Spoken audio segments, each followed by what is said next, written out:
Someone said to me we should just submit our entire documentary because you had Matilda's parents saying that the 2 years of anti-Semitism, I mean, you all heard it this week, Matilda's father say the 2 years of anti-Semitism, the Albanese government, he feels, is directly responsible for what happened at Bondi. I mean, this is crucial evidence for the Royal Commissioner to hear. But, you know, at the moment, none of that will be examined in the Royal Commission.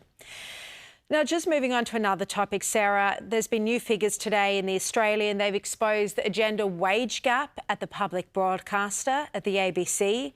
It said that men now earn more than 10% higher than their female colleagues.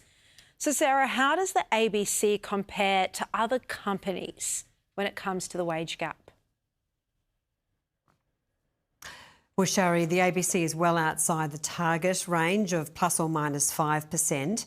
And so I have asked the question, why are men paid so much more than women at the ABC? I think the ABC does need to provide a full explanation. But this goes to transparency. And for a number of years, I have been calling on the ABC to be transparent about people who are paid at a high level at the ABC. There's a very significant transparency scheme run by the BBC. It was put in place in 2021, and every reporter or content maker over a particular threshold is required to disclose their salary band, any other gifts they receive, any other benefits that they receive. And so the people of the UK can have proper trust in the transparency of the BBC journalists. We don't have a similar scheme in Australia. I've prosecuted the case for a very long time, and I would like to see much more transparency in that respect, Sharri, because let's not forget,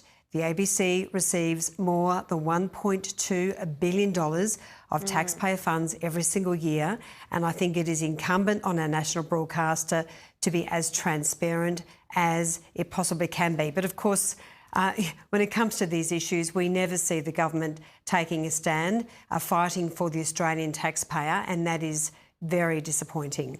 You remember there was the Optus outage in September last year where there was a 000 outage. It was absolutely catastrophic. Well, today's Senate inquiry heard extraordinary evidence about this.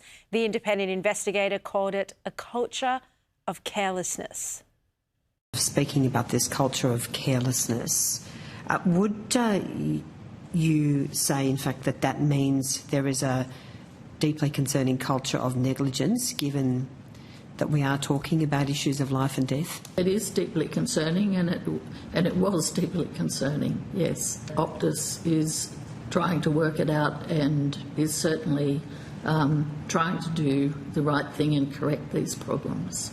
It's a cultural issue which will take some time. It's a culture that I can understand how it crept up and happened, but it is unforgivable and must be fixed. So, Sarah, just quickly, what do you think was the heart of the problem here?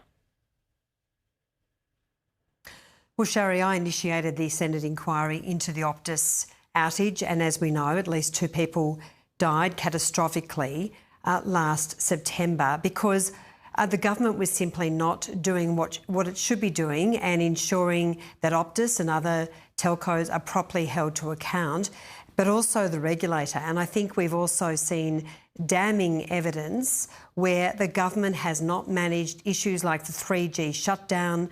We know, of course, many devices could not connect to 000 as a result of that shutdown. So there is a real mess with our 000 system. Australians need to know that in times of emergency, Sharri, they can call 000 and get the help they need. And of course, in many cases last September with Optus customers, they couldn't do that.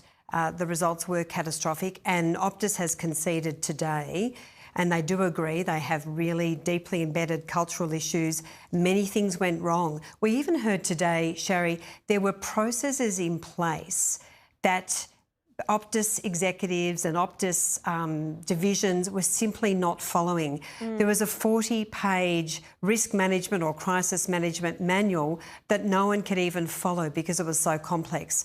So Optus has got a lot of hard work to do, but frankly, so has the government in terms of putting in place the regulatory framework we need to know that Australians can dial 000 in their times of need. Yeah, absolutely crucial. I mean, the most basic requirement, really, of a telco.